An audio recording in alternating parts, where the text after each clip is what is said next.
Okay, let's focus on the role of intergroup cognition and emotions in prejudice.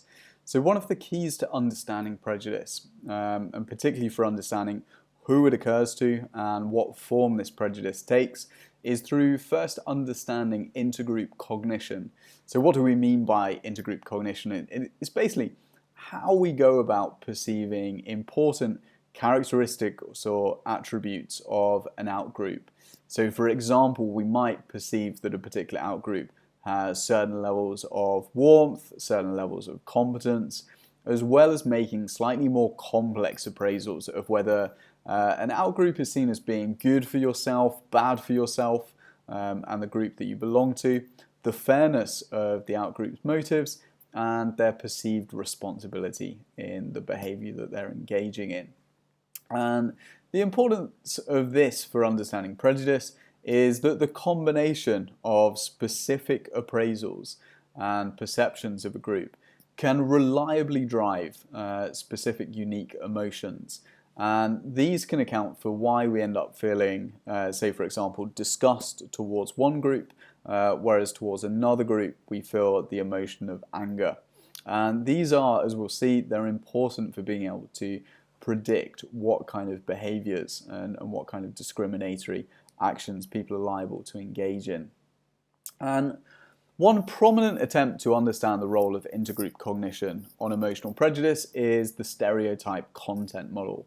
And this was developed by Susan Fiske and colleagues. And the stereotype content model is based on the very simple idea that within social perception there exist two fundamental dimensions that reflect, on the one hand, perceived levels of warmth, and on the other hand, competence.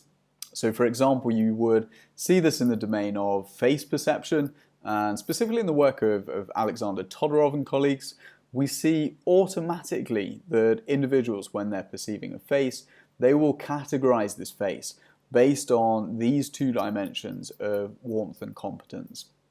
And there's plenty of other examples within the literature supporting the idea that warmth and competence are fundamental dimensions. And generally, when we look at these, if you think of face perception, then this is at the individual level. However, these can be extended further to the group level, such that we end up evaluating outgroups based on their levels of perceived warmth and competence. So in the research on the stereotype content model, the warmth dimension that's there is predicted by cooperative or competitive intent. So people who you view as being cooperative, or in other words, seeing them as kind of an ally and being with you, you perceive these as being warm and sincere. Whereas if the outgroup is competing with you for societal resources, then most of the time you likely don't trust them and view them as being low in warmth or as being kind of cold. So one example of this might be if you think about an immigrant group that is moving into a country, and this immigrant group is framed, say, as taking away local jobs that are in the economy. They are occupying housing that might be in short supply, and they're also accused of using the health service of the country. And you might notice this is a very typical description of immigrants that are moving into the UK. And under these sort of conditions and this sort of description or framing of the immigrants competing for resources, then the immigrants are competing for these social resources, and for this reason they are likely to be perceived as being very low in warmth, and people will have a dislike for them. Now, note here, as I mentioned earlier, the importance of perception of resource competition. So if instead you were to describe the same immigrant group as taking jobs that, say, nobody else within society wanted and contributing and growing the economy, then their perception is that they are cooperating and sharing our values and goals. And in this case, people would view them as being much more higher in warmth, and people would feel more well disposed towards them. So viewing groups as having warm and trustworthy intent or not is really crucial, but it also tends to be malleable or changeable based on the way that they are framed. Now, in contrast, the perception of competence is almost completely predicted by perceived social status. So you tend to find that rich people are viewed as being highly competent, whereas poor and low status individuals are seen as incompetent. And it's quite staggering that this correlation, so the relationship between, on the one hand, status and how competent you perceive someone to be, that correlation is roughly about 0.8, and it goes up to be as high as kind of 0.94, so it's very strong. And what this tends to suggest as well, there's also something kind of deeply unfair in these appraisals that people make of competence, because it tends to say that high status people are smart and low status people are not very smart.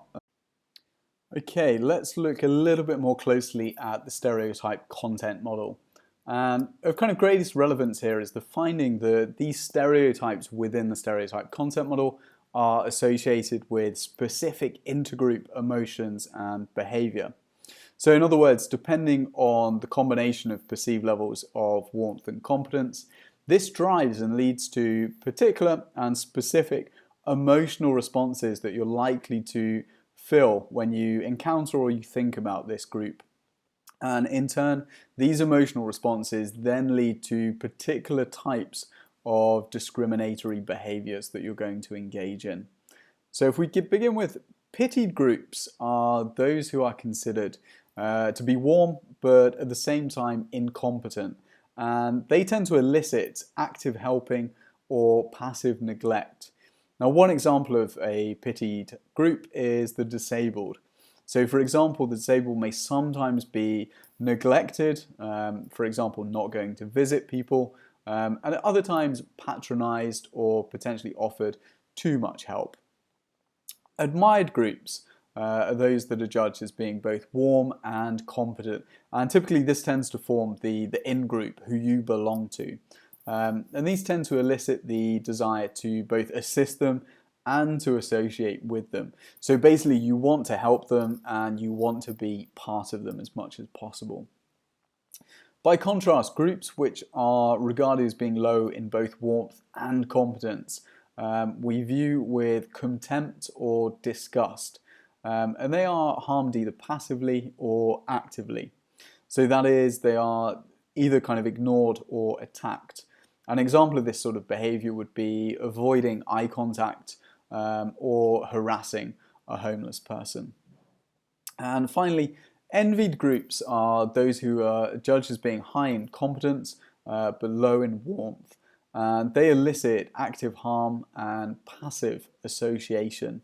What do we mean by kind of passive association? This is basically, you might think about working with a member of a group who you see as being competent but low in warmth.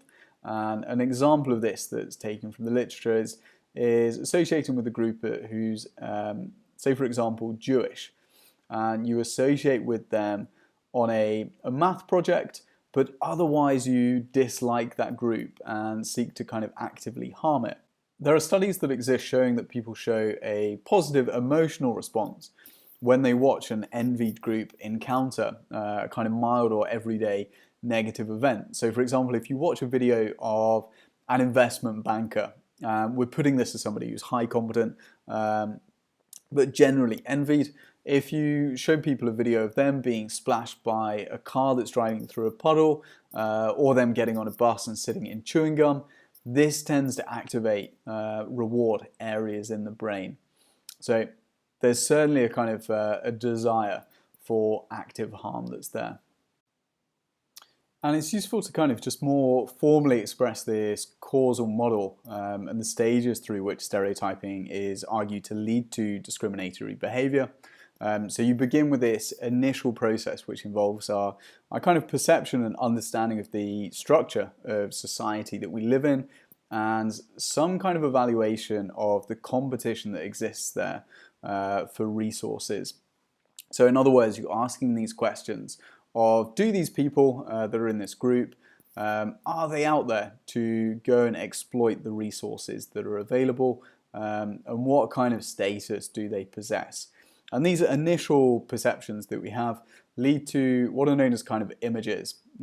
So we build up an image of somebody, of their level of warmth and competence that they possess. And as should be clear by now, these in itself do not lead to or predict discriminatory behaviour. What tends to be important is that this combined effect of warmth and competence lead to particular emotional responses, and it's these emotions that are the strongest predictor of the type of behaviour that we are likely to display when we encounter this group.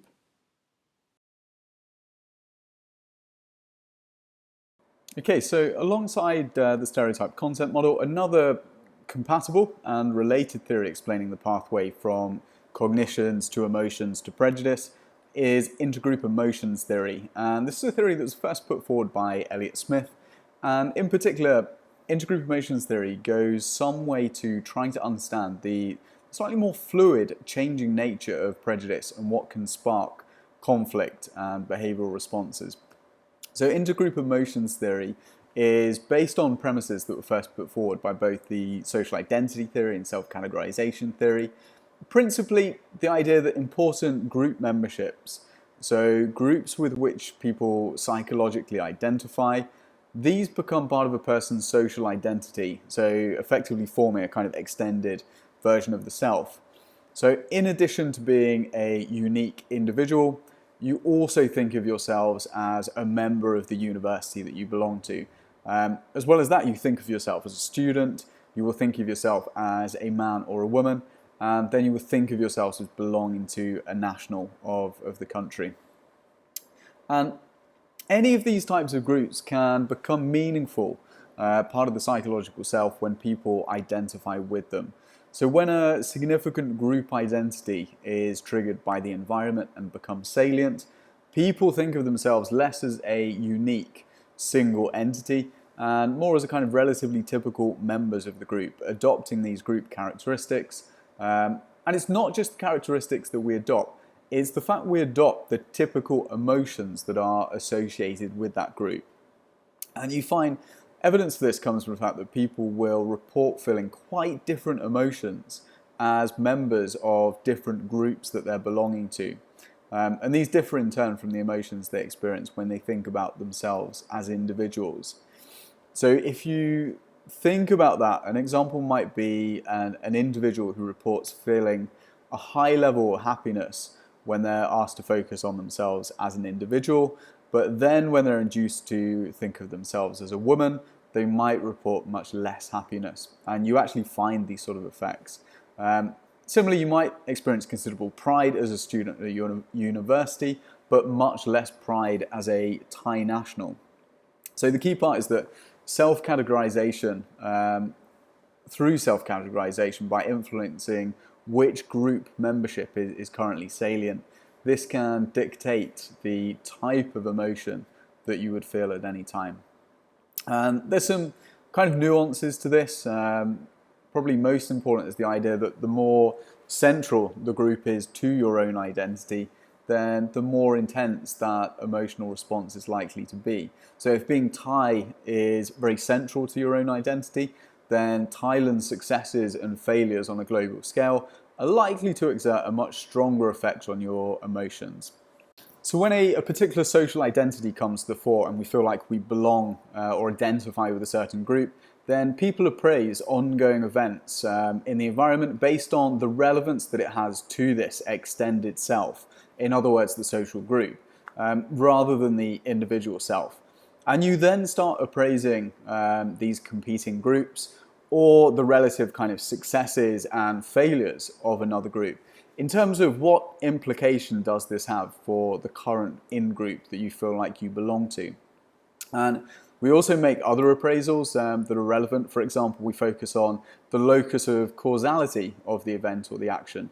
So in other words, who is responsible or the kind of causal agent of this action, as well as the certainty of the outcome. So if another group are posing a threat towards you, is it the case that the threat will absolutely certainly materialize, or is it just a possibility or a small likelihood that it could happen?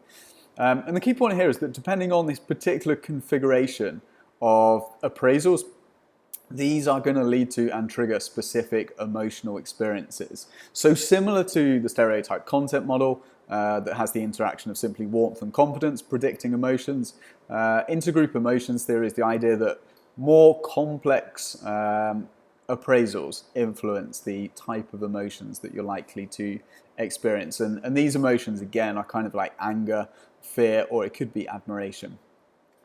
So for example, if you experience anger at another individual, this can result from feeling an appraisal that the other person has deliberately harmed the self, and that also that you yourself are strong and capable of retaliation.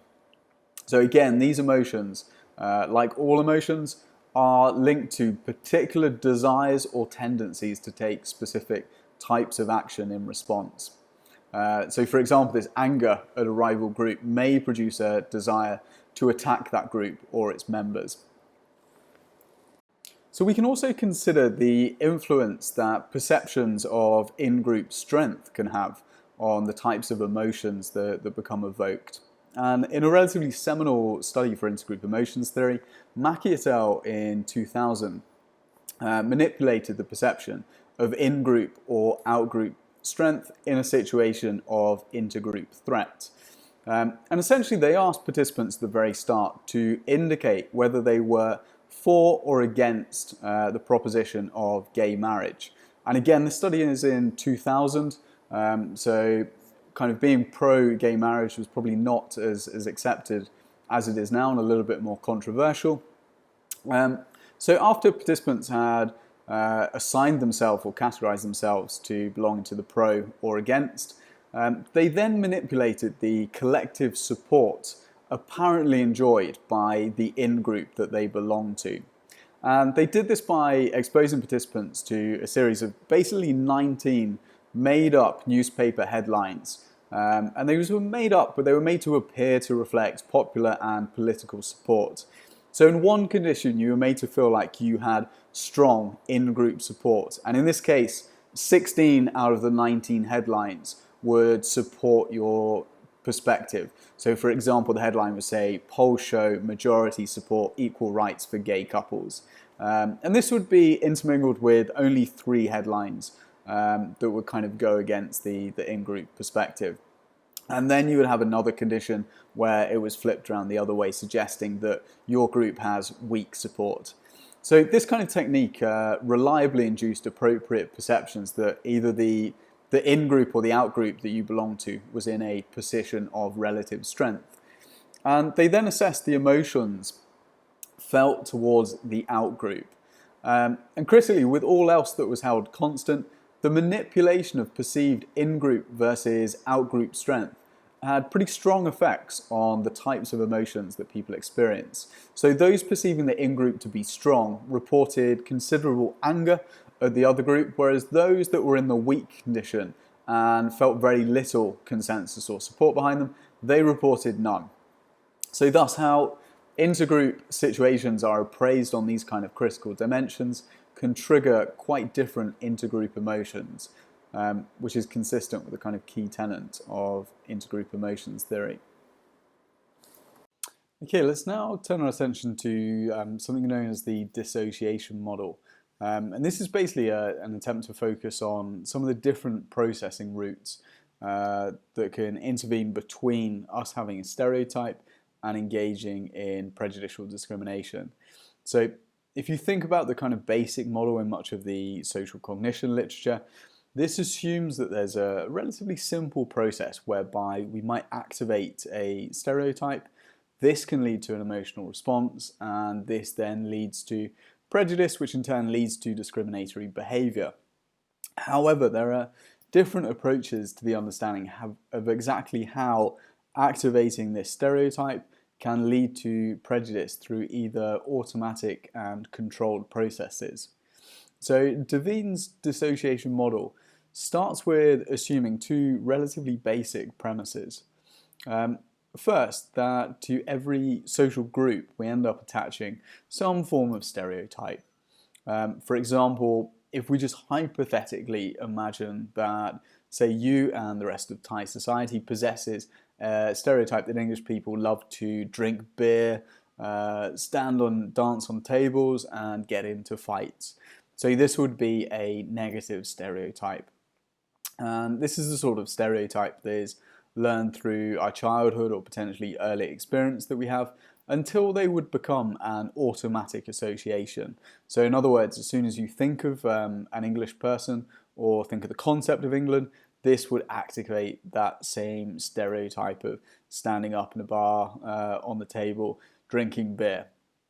And a second assumption or a second premise is the idea that we need to then assume that all members of the society would have relatively equal access to this social stereotype. So regardless of whether they actually endorse it or believe themselves that all English people drink beer and love to stand on tables, they need to have equal understanding or equal access to this stereotype concept. So the key part is that there should be an automatic association between that stereotype and the group. So if you then think what actually determines whether a stereotype leads to prejudicial behaviour, for many the common sense or the layperson's explanation might be to assume that individuals just simply differ in the degree of stereotyping they engage in. So in other words, you have high prejudice people are likely to engage in much more stereotyping of others, and it's this that causes them to be more prejudicial. So in other words, somebody who's more prejudiced is just much more likely to have a stronger stereotype, a strong and negative stereotype of English people. However, Devine's model argues that the presence of some group-related symbol, for example, the English flag, this automatically leads to the same level of stereotype activation for all individuals, regardless of whether their kind of general or natural disposition is to be high or low prejudiced.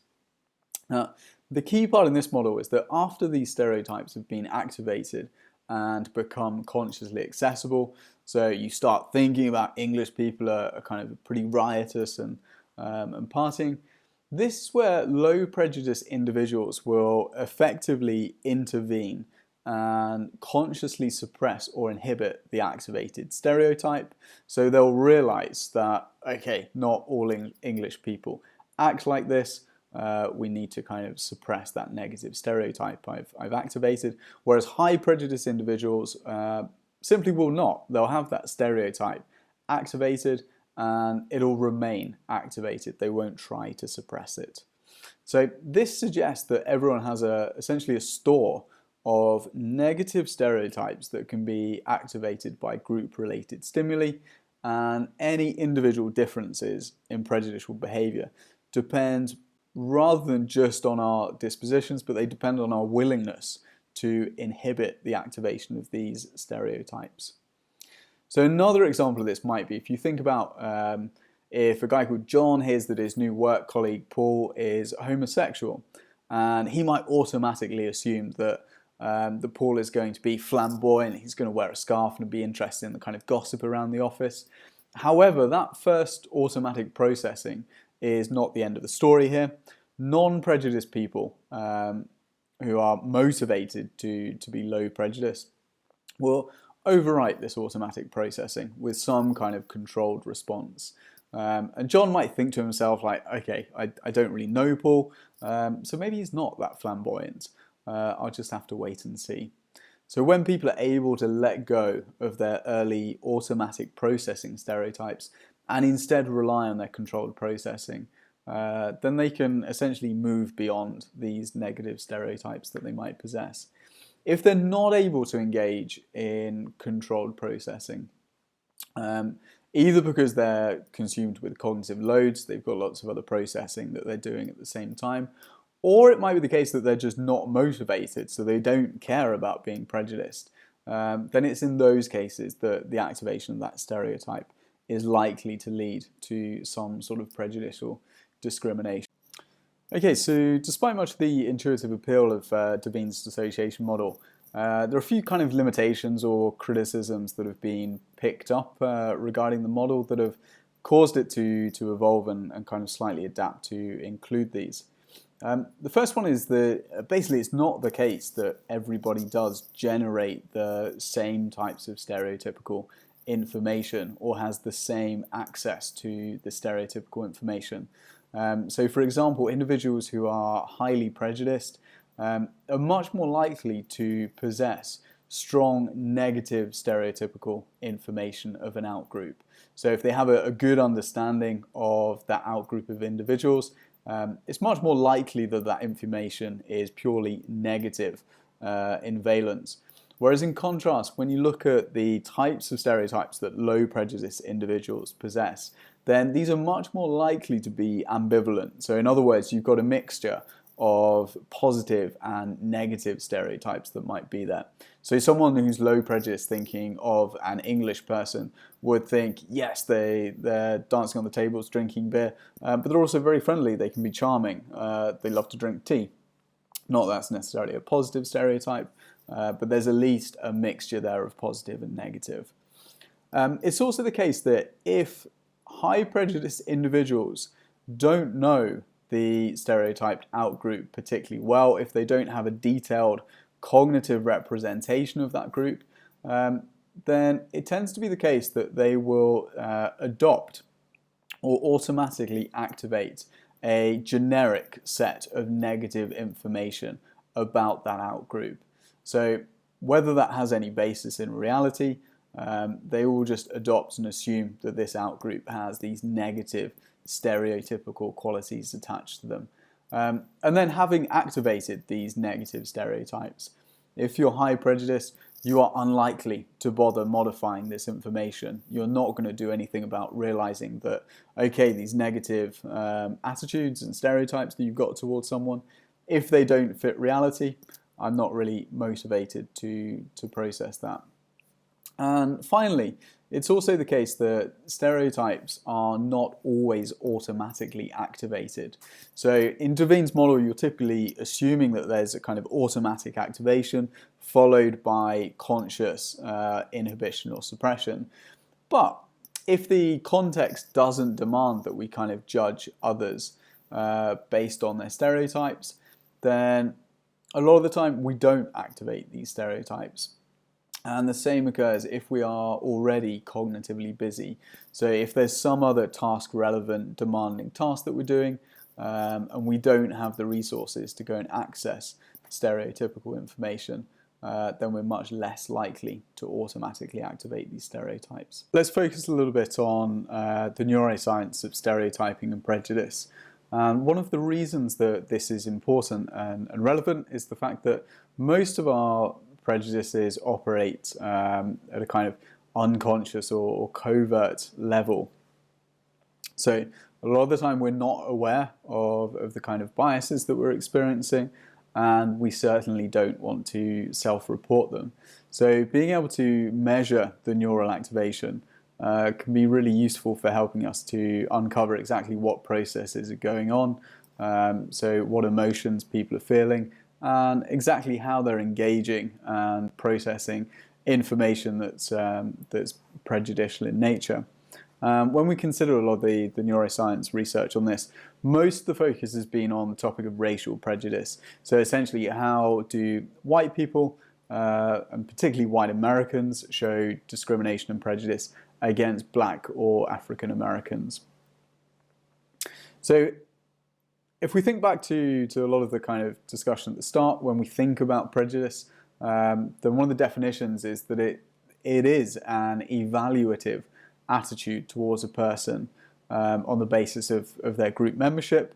And critically, it's something that is typically imbued with affect. So it's imbued with a range of emotions, whether that be kind of love, pride, anger, fear, or hatred.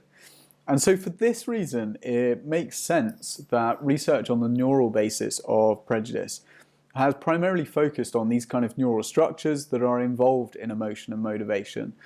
For example, the amygdala, which is involved in processing threats, but it's also involved in processing reward. The insula is involved in emotional responses such as disgust. The striatum is associated with learning reward signaling, and you have regions of the orbital and ventromedial frontal cortices that are related to the theory of mind and also to affective judgments, respectively. And it's also the case that often each of these regions might be examined independently, but if you look at them as a whole group, they tend to form a sort of core network for the experience and expression of prejudice. But what we're going to do on the next few slides is just focus on each of those regions individually and see the evidence for their involvement. Now, before we look at some of the specific regions, we can start back at the kind of very earliest levels and see some converging evidence that, for example, if you look at figure A on the left-hand side, this is taken from a paper by Golby et al. In 2001. That was one of the first papers to reveal this sort of race effect in visual processing. And in their study, they had participants lay down in a fMRI scanner and presented them with images of either black or white faces. And crucially, they found that participants would exhibit greater activation in the fusiform face area for faces of their own race. So in other words, when a white participant is viewing an image of a white face, there is stronger activation in the FFA. And crucially, this also has a consequence of then predicting better memory for these faces. So when the participants after the scanning session were asked to indicate, do you recognize this face, were you shown it earlier or didn't it appear, then the amount of activation correlated with the degree or the accuracy of their recall. So it's not just the case that there's some kind of spurious activation. This activation is having a knock-on consequence on our ability to recall and memorize the faces that you've actually seen. Similarly, if you look at figure B on the right-hand side, this illustrates some of the findings of Ratner and Amodio. And this involves scalp recordings using EEG and essentially examining what's called the N170 component of an event-related potential. And when we're looking at event-related potentials here, these are always typically indexed using a letter referring to the direction of the amplitude, followed by a number relating to the time in milliseconds. So the N170 refers to a negative amplitude that's occurring at approximately 170 milliseconds. And this kind of N170 is something that is shown to relate to the degree of configural face encoding.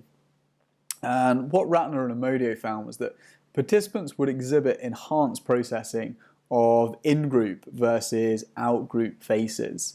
So this is indicated by the more negative amplitude of the blue line that's on the figure here, reflecting the in-groups. And this was the case even when the members of the in and the out groups were defined arbitrarily. So again, not based on race or anything meaningful, but in a similar way to sort of Tajfel's minimal groups paradigm. So arbitrary assignment of participants to one group or another. So to conclude from that, there seem to be very early differences in the way that we encode and perceive in-group versus out-group members. Okay, so let's next turn our attention to the amygdala. So the amygdala is a region of the brain that tends to get a lot of attention, typically because we think of it as a kind of threat or kind of fear processing portion of the region of the brain. And one of the reasons for the importance of the amygdala is that it's located and receives nearly direct input from all of our sensory organs.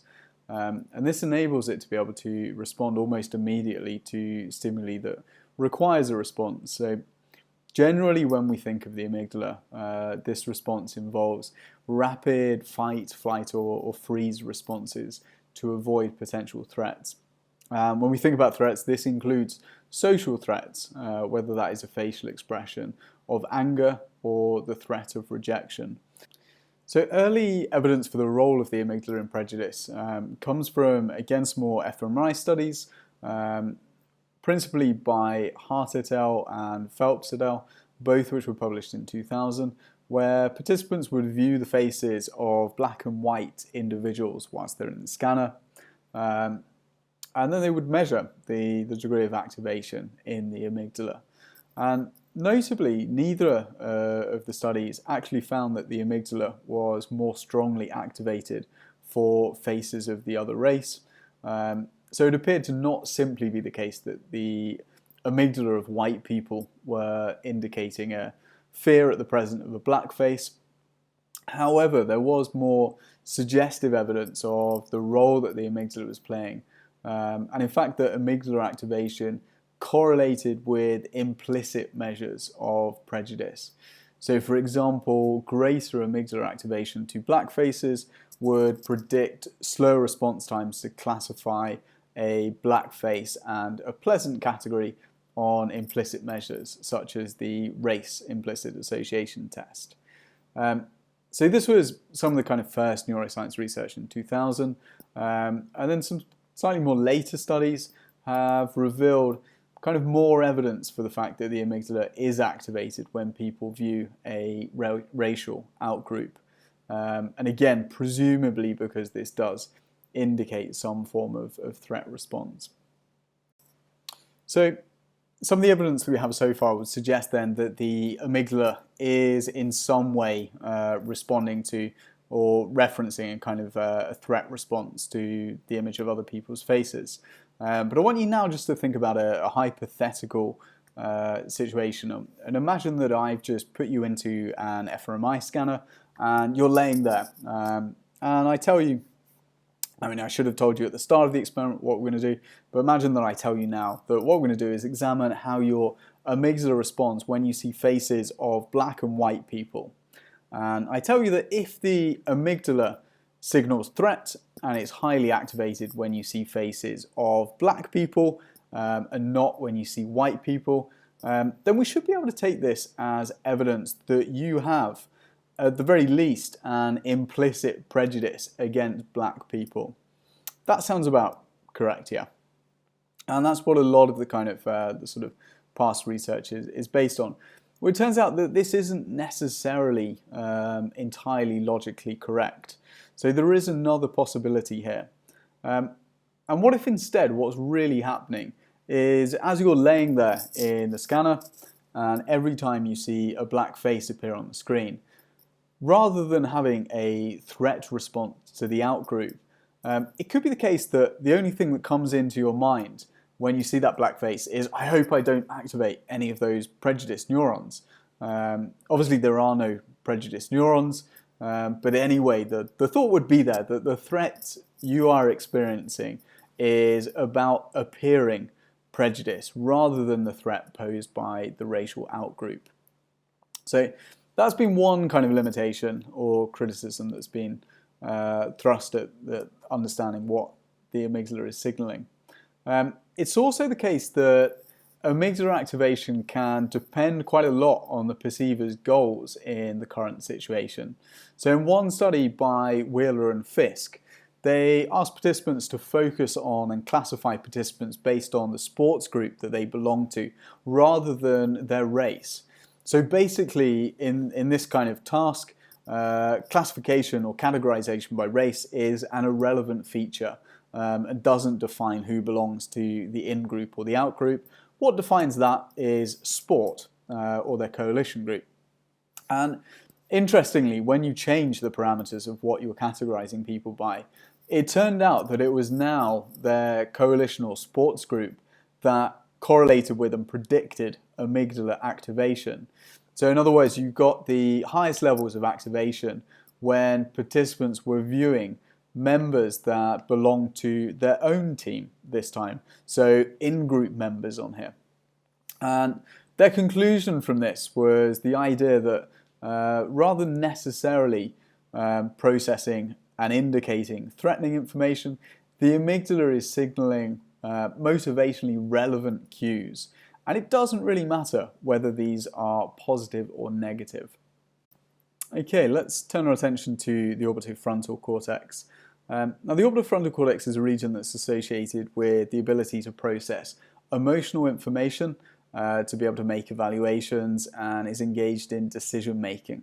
So if you think about specifically in the social domain, the kinds of things the orbitofrontal cortex will support is the ability to adjust our behavior based on very kind of subtle and complicated cues in the environment. So for example, if you walk into a room and you encounter people that are behaving in a particular way, then you would be able to process this information and adjust your behavior so it fits in, so that you fit in with the new environment. And for the most part, there's a real kind of lack of research focusing on the role of the orbitofrontal cortex in prejudice. But one study that is relevant, and we're going to come back to this study later, is conducted by Sam Gilbert and colleagues. And basically in this study, they presented participants with two images on the screen. There was an image of a black person and a white person. And they then asked participants just to consider two very simple questions. Who is more likely to be a friend, and who is more interested in athletics? Now, crucially here, the first question of who is more likely to be a friend, that involves you making an evaluative judgment that requires deliberation, and where the answer for most of the time is going to be based on an emotional response of, so how much positive or negative affect do you experience towards that person? And a lot of the time kind of how warm they tend to be. And crucially here, that requires a kind of prejudicial, emotional, evaluative process. In contrast, the question of who is more interested in athletics, that requires access to stereotype or trait-based knowledge. And notably, what you find in this study is that the orbitofrontal cortex activity is much more strongly associated with the deliberative process of coming to an evaluative judgment. So if you look at the bar graphs that are down here, then you see much stronger activation for when an individual is making the evaluative judgment versus the stereotype judgment. So that's some support for the orbitofrontal cortex's role in evaluative processing. So another relevant region is an area of the brain known as the insula. And this has again only been relatively limited focus within prejudice research, but it appears to contribute to the subjective affect that is experienced alongside prejudice. So typically this response, or the response of the insula, is associated with that visceral emotion of disgust upon seeing an outgroup. So if you think back to the stereotype content model, most prominently this is going to occur for individuals who fall into the low competence, low warmth dimensions, such as the homeless. You also find evidence that insular activity is frequently associated with response to racial outgroups versus in-group members, and primarily because of this disgust response. Okay, let's focus on the striatum. So the striatum is part of the basal ganglia and is a region that's principally involved in processes related to goal-directed and habitual responses. As a couple of examples, you can think about maybe learning a new motor skill, such as how to play tennis, or a cognitive skill, such as playing chess. These would both require effective functioning of the striatum. And a reason for this is that a lot of studies have associated striatal activity with the ability to compute the value of potential actions. So in other words, how rewarding do you anticipate or expect this outcome to be? And consequently, if we look at some of the research in the kind of social perception literature, then some early work by Van Bevel and colleagues, they found that when you put people into an fMRI scanner and showed them images of in-group and out-group members, then you simply get stronger or greater striatal activity when people are viewing images of people that belong to their own in-group. So for example, white people viewing white faces would lead to stronger striatal activity than a white person viewing black faces. Similarly, in a study in which white subjects completed a race-based implicit association task, so this is where we're assessing preferences for black versus white individuals, then caudate activity, and the caudate is just one region of the striatum, caudate activity was stronger when subjects viewed white faces compared with black faces. And interestingly as well, this difference that you get is associated with the implicit preference for white in-group members. And finally, you find in economic bargaining games. So these are kind of trust-based games when you are deciding to offer people amounts of money that they can either accept or reject. Then the degree of trust that people show towards a out-group member, and in this case, how much trust a white person will show towards a black subject, is associated with the level of striatal activity. So the greater that activity, the more likely you are to trust them.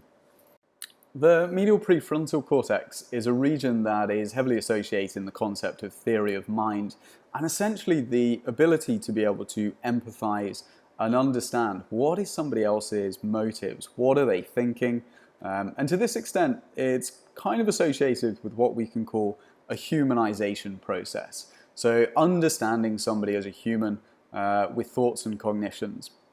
And to this extent, when we think about prejudice, a lack of medial prefrontal cortex activation might indicate that the prejudice that somebody is showing is driven by an inability to think of them as a human. And in other words, a kind of dehumanization process. And you get some evidence for this. So for example, some research by Harris and Fisk shows the medial prefrontal cortex activity is much greater when people are viewing members of a group that they hold in high esteem. So people who are at high levels of warmth and high levels of competence, you get much stronger medial prefrontal cortex activation when we're thinking of those. Whereas individuals that are held in contempt or disgust, you find much less medial prefrontal cortex activation. Similarly, there's evidence that sexist men will show lower medial prefrontal cortex activation when they're viewing sexualized images of women. And this is a pattern that's consistent with the idea that this sexual objectification involves a kind of dehumanization. So not being able to think about the woman as an actual person with motives and thoughts, but just thinking about them as if they're an object. So in contrast to prejudice, which reflects this evaluative or emotional component of social bias, stereotypes represent the cognitive component involving processes that are engaged in encoding and the storage of stereotype concepts.